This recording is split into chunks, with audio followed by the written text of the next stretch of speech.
Hi, my name is Ann Stiver. Hi, Ann. Welcome to California. Thank you. I've heard on the news that Hillary Clinton would have impeached George Bush if he went to war without congressional approval, and Obama had said the same thing. What are the Republicans doing regarding Obama going to war with Libya without congressional approval on the impeachment side?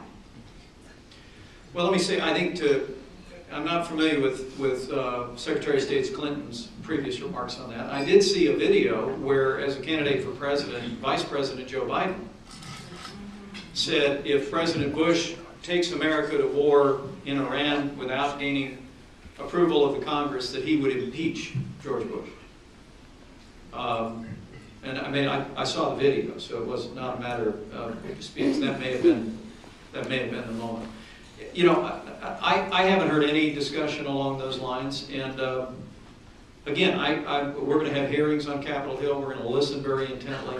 I've made a point. I've been in Congress for 10 years, and the only taxpayer-funded travel that I've done in those 10 years has been to visit troops in Iraq and Afghanistan. I've made a point to travel to visit our soldiers downrange in 4 corners of Iraq, 4 corners of Afghanistan, every single year since the initiation of hostilities.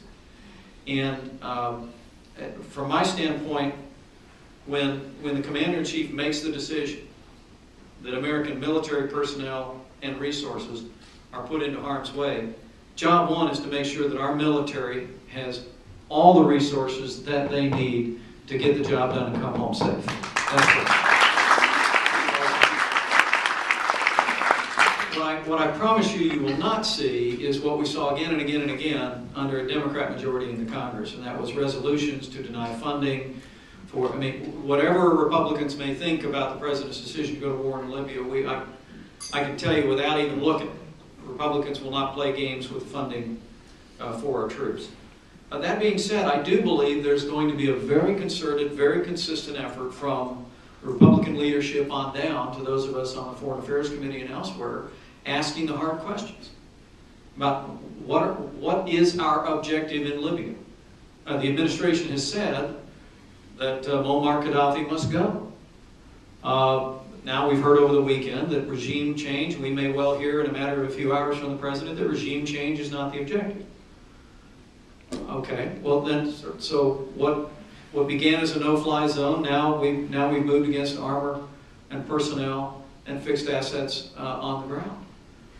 The other question of who exactly it is that we are helping. What are their intentions? What is their vision for Libya? You know, I'm someone who believes that all U.S. policy in that part of the world should first be defined on the basis of our most cherished allies' interests. I mean, if the world knows nothing else, across the Arab world, they should know this, that America stands with Israel, and that we will stand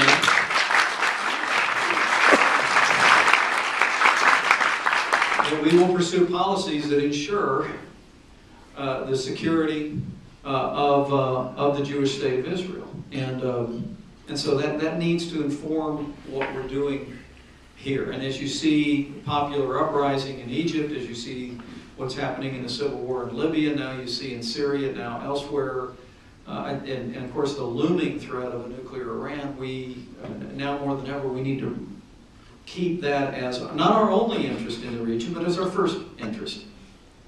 Not our only concern, but as our first concern. And so it should ever be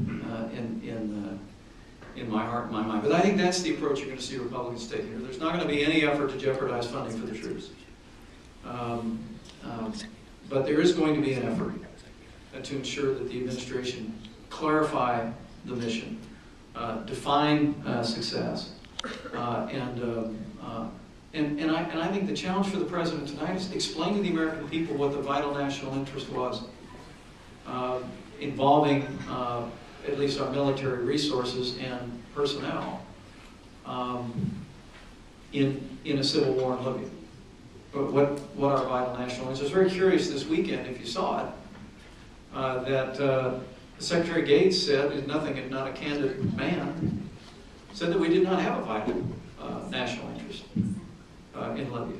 And the administration, no, we had a, so I think it was John McCain who said earlier today, now, no wonder the American people are confused about what we're doing there. It appears that members of the administration are confused. So I think the president's got a challenge tonight. He's got to state clearly why we went in, but more importantly,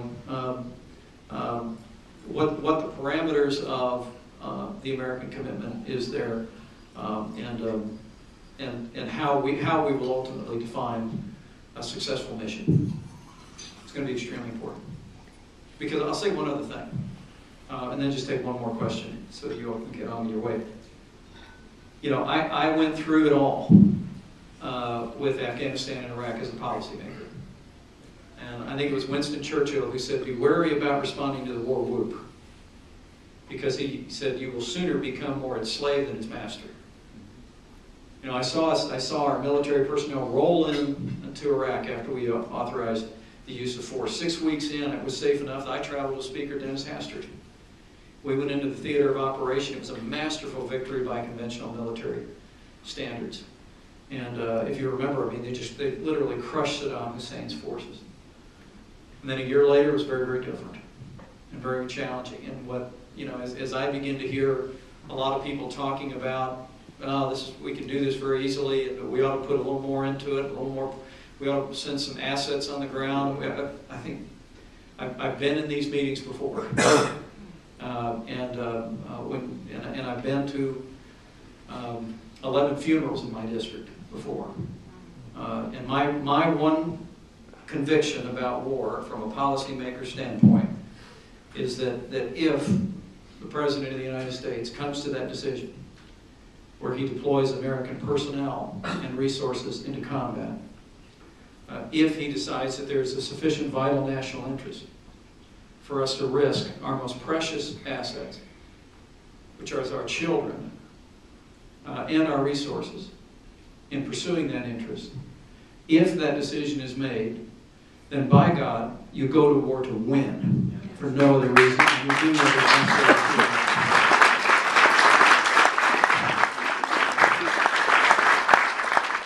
any definition of success short of that is perilous and leads to, and I think leads to difficult times in the life of the nation.